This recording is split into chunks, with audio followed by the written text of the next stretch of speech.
Hi, ഞാൻ സലു. കഴിഞ്ഞ വീഡിയോയിൽ നമ്മൾ വ്യത്യസ്തമായ രീതിയിലുള്ള കലാഞ്ചിയോ പ്ലാന്റ് ചിരട്ടയിൽ ഹാങ് ചെയ്തിട്ടിരിക്കുന്നതാണ് കാണിച്ചത്. അത് ഒരുപാട് പേർക്ക് ഇഷ്ടപ്പെട്ടു എന്ന് പറഞ്ഞതിൽ ഒരുപാട് സന്തോഷം.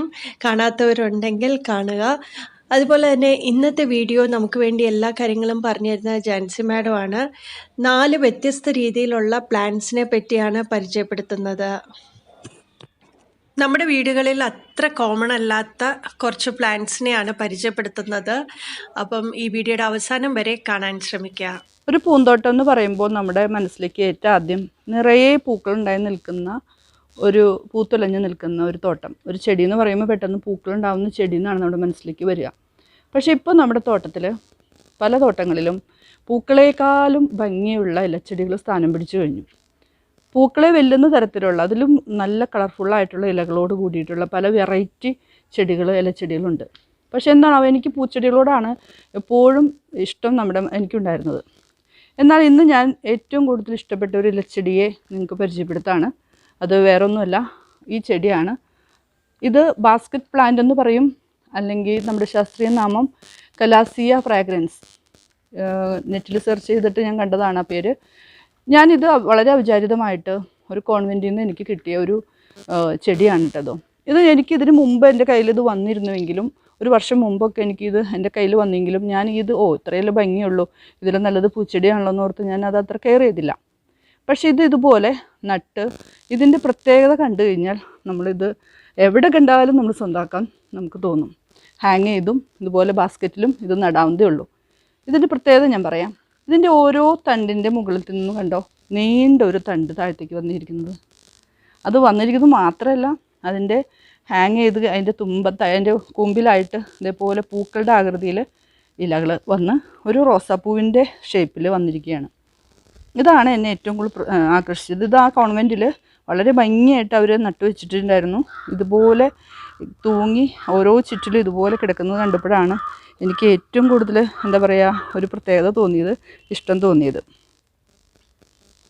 കണ്ടോ, ഓരോ അതായത് ഈ ചെടിയുടെ ഓരോ ഇലകളുടെ ഇടയിൽ നിന്നാണ് നമ്മുടെ ഈ ഓർക്കിഡിൻ്റെയൊക്കെ തണ്ട് വരുന്നത് പോലെ, പൂക്കളുടെയൊക്കെ തണ്ട് വരുമല്ലോ പോലെ ഇതുപോലെ വന്നിട്ടാണ് ഇത് താഴത്തേക്ക് ഇങ്ങനെ ഹാങ് ചെയ്ത് കിടക്കുന്നത്. അപ്പോൾ ഇത് ബാസ്ക്കറ്റിൽ മാത്രമല്ല, നമുക്ക് ഹാങ് ചെയ്തെടുക്കുന്ന ചട്ടിയിൽ തൂക്കിയിട്ടിട്ട് നമുക്ക് ഇടാട്ടോ. ഞാനിത് നമ്മുടെ തുടയ്ക്കുന്ന ഒരു ബാസ്ക്കറ്റാണിത്. മോപ്പ് വെച്ച് തുടയ്ക്കുന്നത് കേടായപ്പോൾ ഞാനത് ഇങ്ങനെ ഒരു ഐഡിയ എടുത്തതാണ്. അപ്പോൾ 2 സ്പേസ് ഉള്ളതുകൊണ്ട് ഞാൻ 2 തണ്ട് വെച്ചു. അപ്പോൾ അത് ഇതുപോലെ ഒത്തിരി ഇങ്ങനെ ഉണ്ട്. ഒറ്റയായിട്ട് വെച്ചാലും ഭംഗിയുണ്ടാവും കേട്ടോ, ഒത്തിരി ചുറ്റും ഇങ്ങനെ വന്നോളും. അപ്പോൾ ഇതിൻ്റെ പ്രൊപ്പഗേഷനൊക്കെ വളരെ എളുപ്പമാണ്. ഇതുപോലെ തന്നെ ഇത് കുറേ ആയി കഴിഞ്ഞ് ഇതിൻ്റെ കുറച്ച് വലിപ്പമായെന്ന് കണ്ടു കഴിഞ്ഞാൽ ഇത് മുറിച്ച്, കണ്ടോ, ഓരോന്നിനും ഇങ്ങനെ ഈ ഓർക്കിഡിൻ്റെ പോലെ തന്നെ ഇതിൻ്റെ വേരുകളും ഇതുപോലെ വന്നിട്ടുണ്ട്. മുറിച്ച് സാധാരണ നമ്മളെ കൊക്കോപ്പിറ്റും മണ്ണും ചാണകപ്പൊടിയൊക്കെ ചേർത്തിട്ടുള്ള മിശ്രിതത്തിൽ നട്ടാൽ മതി. വേറെ പ്രത്യേകിച്ച് ഒരു കെയറിങ്ങും വേണ്ട. കണ്ടോ, ഇടയ്ക്ക് നനച്ച് കൊടുക്കാം. ഇതിനധികം നനയൊന്നും വേണ്ട, 2 ദിവസം കൂടുമ്പോഴൊക്കെ നനച്ച് കൊടുത്താൽ മതി. അപ്പോൾ ഇതൊരു പ്രത്യേക ഭംഗിയായിട്ട് എനിക്ക് തോന്നി. അപ്പോൾ ഇതൊന്നും നിങ്ങളായിട്ട് ഷെയർ ചെയ്തതാണ്. എവിടെയെങ്കിലും നമുക്ക് ഇത് കാണുകയാണെങ്കിൽ ഇത് വെറും ഇലച്ചെടിയാണെന്നുള്ള രീതിയിൽ തള്ളിക്കളയരുത്. അതിൽ നട്ട് കുറച്ച് കഴിയുമ്പോൾ അതിൽ നിന്ന് വരുന്ന ഈ മനോഹരമായിട്ടുള്ള ഈ കാഴ്ച നമുക്ക് നഷ്ടപ്പെടും. അത് സ്വന്തമാക്കണം. അപ്പോൾ അതൊന്ന് നിങ്ങളെല്ലാവരും എവിടെ കണ്ടാലും ഒന്ന് സ്വന്തമാക്കാൻ നോക്കണം കേട്ടോ. പൂക്കളേക്കാളും ഭംഗി, അതായത് പൂക്കളെ പോലെ തന്നെ നമുക്ക് ഇഷ്ടപ്പെടുന്ന ഒരു ചെടിയാണ് ബാസ്ക്കറ്റ് പ്ലാന്റ്.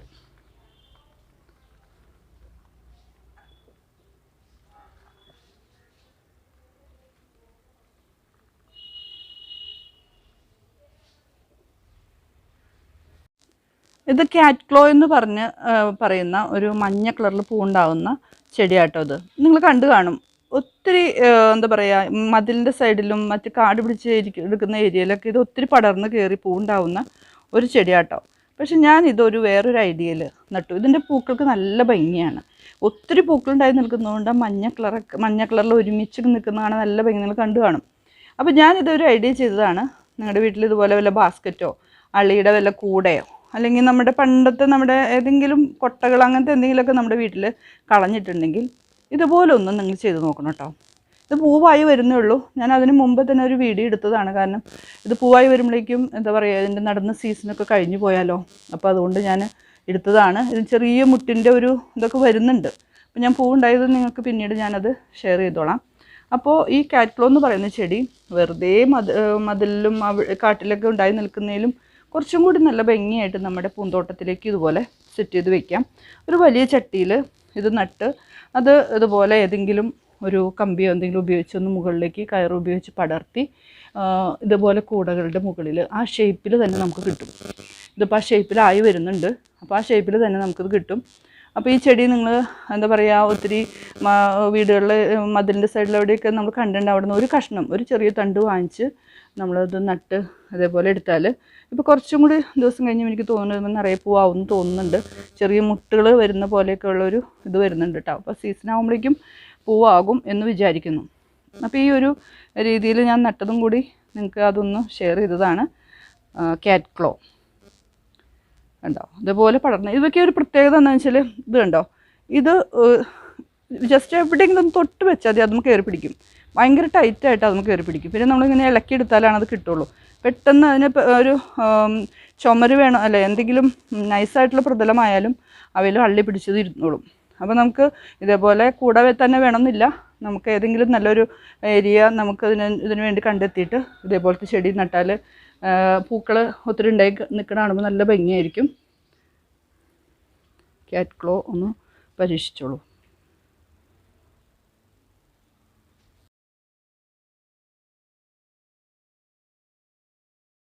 ഇത് ടെക്കോമ എന്ന് പറയുന്ന ചെടിയാട്ടോ. ഇതിൻ്റെ പല കളറുകൾ നേഴ്സറികളിൽ അവൈലബിൾ ആണ്. നമുക്ക് ചെടിച്ചട്ടികളിൽ വളരെ എന്താ പറയുക ബുഷിയായിട്ട് നിർത്താൻ പറ്റും. പണ്ട് കാലത്ത് ഇതിൻ്റെ ഒരു മഞ്ഞ കളറ് നമ്മൾ വീടുകളിലൊക്കെ പണ്ട് കാലത്ത് ഞാൻ കണ്ടിട്ടുണ്ട്. ഇപ്പോൾ ഇതിൻ്റെ പല കളറുകൾ കാണുന്നുണ്ട്. അതുപോലെ അധികം പൊക്കം പോകാതെ നല്ല ബുഷിയായിട്ട് നിന്നിട്ട് പൂവുണ്ടായി കിട്ടുന്നുണ്ട്.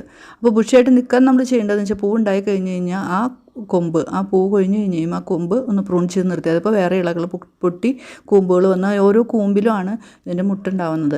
ഇത് നേഴ്സറികളിൽ നിങ്ങൾ കാണുകയാണെങ്കിൽ വാങ്ങിക്കണം. അല്ലെങ്കിൽ ടെക്കോമ ഉണ്ടെന്ന് ചോദിച്ച് വാങ്ങിച്ചാൽ ഇതേപോലെ കളർഫുള്ളായിട്ടുള്ള വെറൈറ്റി കളറുകൾ ചെടികൾ നമ്മുടെ തോട്ടത്തിലേക്ക് വരുത്താൻ പറ്റും.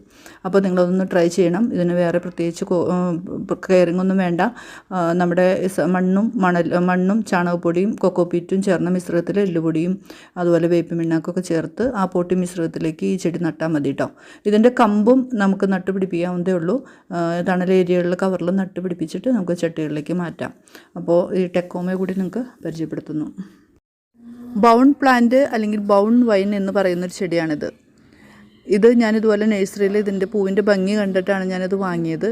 അപ്പോൾ ഇത് നമ്മുടെ നാട്ടിൽ വീട്ടിലൊക്കെ ഉണ്ടായി കിട്ടുമെന്നുള്ളൊരു സംശയം ഉണ്ടായിരുന്നു. പക്ഷേ വളരെ നന്നായിട്ട് പൂവുണ്ടായി കിട്ടിയിട്ടുണ്ട്. ഇതുപോലെ നമുക്ക് ക്രീപ്പ് ചെയ്ത് മുകളിലേക്ക് പടർത്തി വിടാവുന്ന ഒരു ചെടിയാണ്. ഞാനിതൊരു വലിയ ചട്ടിയിൽ നട്ടിട്ട് അതിനകത്ത് ചട്ടിയിൽ പോട്ടി മിശ്രിതം എന്ന് പറയാം. നമ്മുടെ സാധാ മണ്ണും ചകിരിച്ചോറും എല്ലുപൊടിയും അതുപോലെ നമ്മുടെ വേപ്പിൻ പിണ്ണാക്ക് കൂടി ചേർത്തിട്ടുള്ളൊരു മിശ്രിതത്തിലാണ് ഞാൻ നഴ്സറിയിൽ നിന്ന് കൊണ്ടുവന്ന കവറിലെ മണ്ണ് കുറച്ച് കളഞ്ഞിട്ട് നട്ടത്. അപ്പോൾ എനിക്ക് ഞാനിത് അന്വേഷിച്ചപ്പോൾ അറിയാൻ കഴിഞ്ഞത് നമുക്കിത് കുറേ വളർന്ന് വന്ന് കമ്പ് നന്നായിട്ട് മൂത്ത് കഴിഞ്ഞ് അതിൻ്റെ കമ്പ് നട്ട് നമുക്ക് പിടിപ്പിച്ചെടുക്കാവുന്നതേ ഉള്ളൂ കേട്ടോ. അപ്പം ഞാനങ്ങനെ ചട്ടിയിൽ നട്ടിട്ട് നല്ല ഉഷാറായിട്ട് വന്നിട്ടുണ്ട്. ഞാനിപ്പോൾ 2 കളറാണ് എനിക്ക് കിട്ടിയിട്ടുള്ളൂ, വൈറ്റും അതുപോലെ ലൈറ്റ് പിങ്കിൽ ഡാർക്ക് ഷെയ്ഡായിട്ടുള്ള ഈ പൂവും. അപ്പോൾ ഇത് നമ്മുടെ വീട്ടിലും ഉണ്ടാകുമെന്ന് നിങ്ങളൊന്ന് അറിയിക്കുകയാണ്. നമുക്ക് പല ചെടികളെ പറ്റിയും എന്നെ സംബന്ധിച്ച് എനിക്കിപ്പോഴും ഞാൻ പുതിയ പുതിയ ചെടികൾ കണ്ടുവരുന്നേ ഉള്ളൂ. അപ്പോൾ ഈ ചെടികളെ പരിചയപ്പെടാൻ വേണ്ടിയിട്ടാണ് നിങ്ങൾക്ക് ഞാനിത് ഷെയർ ചെയ്തത്. ഇതുപോലത്തെ ചെടികൾ നമ്മുടെ നഴ്സറിയിൽ ചെന്ന് അന്വേഷിച്ചിട്ട് നമുക്ക് ക്രീപ്പ് ചെയ്യുന്ന ചെടികൾ മാത്രം ഇഷ്ടപ്പെടുന്ന ഒത്തിരി പേരുണ്ട്. അപ്പോൾ അവർക്ക് ഇതൊരു പുതിയ ചെടിയായിട്ട് കിട്ടുകയാണെങ്കിൽ നന്നായിരിക്കുമല്ലോ, ഒരു അറിവ് കിട്ടണമല്ലോ. അപ്പോൾ അതിന് വേണ്ടിയിട്ടാണ്. ഇത് നന്നായിട്ട് പൂവുണ്ടായി കിട്ടും. എല്ലാവരും ഇത് നഴ്സറിയിൽ കാണുകയാണെങ്കിൽ ഒന്ന് വാങ്ങിച്ചോളൂ. നമ്മുടെ തോട്ടത്തിലേക്ക് പുതിയൊരു എന്താ പറയുക വെറൈറ്റി ചെടിയായിട്ട് നമുക്കത് സ്വന്തമാക്കാം കേട്ടോ. ഈ ചെടി നന്നായിട്ട് ഉദിച്ചു വരുന്ന വെയിലുള്ള ഭാഗത്ത് വെക്കാതിരിക്കാൻ ശ്രദ്ധിക്കണം. നല്ല വെയിലത്ത് വെച്ചപ്പോൾ എനിക്ക് ഈ ചെടി ജസ്റ്റ് ഒന്ന് വാടി എപ്പോഴും ഒരു ഉഷാറില്ലാതെ നിൽക്കുന്ന പോലെ തോന്നി. ഞാനത് പാർഷ്യലി ലൈറ്റും തണലും കിട്ടുന്ന ഭാഗത്തേക്ക് മാറ്റി വെച്ചപ്പോൾ നല്ല ഉഷാറായിട്ട് വരുന്നുണ്ട്. അപ്പോൾ കൂടുതൽ വെയിലടിക്കുന്ന ഭാഗത്ത് ഈ ചെടി വെക്കാതിരിക്കാനായിട്ടൊന്ന് ശ്രദ്ധിക്കണേ. ഈ വീഡിയോ ഇഷ്ടപ്പെട്ടെങ്കിൽ ഷെയർ ചെയ്യാൻ മറക്കരുത്. അതുപോലെ തന്നെ നമ്മുടെ സീഡ്സ് എല്ലാം റെഡിയായിക്കൊണ്ടിരിക്കുന്നു. അപ്പം എത്രയും വേഗം നിങ്ങളിലേക്ക് എത്തിക്കുക എന്നതാണ്. അതിന് നിങ്ങളെ സബ്സ്ക്രൈബ് ചെയ്ത കൂട്ടുകാർക്ക് മാത്രമേ എനിക്കിപ്പം കൊടുക്കാൻ സാധിക്കുകയുള്ളൂ. അതുകൊണ്ട് ചാനൽ സബ്സ്ക്രൈബ് ചെയ്യാനായിട്ട് മറന്നു പോകരുത്. ഇപ്പോൾ തന്നെ ചാനൽ സബ്സ്ക്രൈബ് ചെയ്യുക. Bye bye.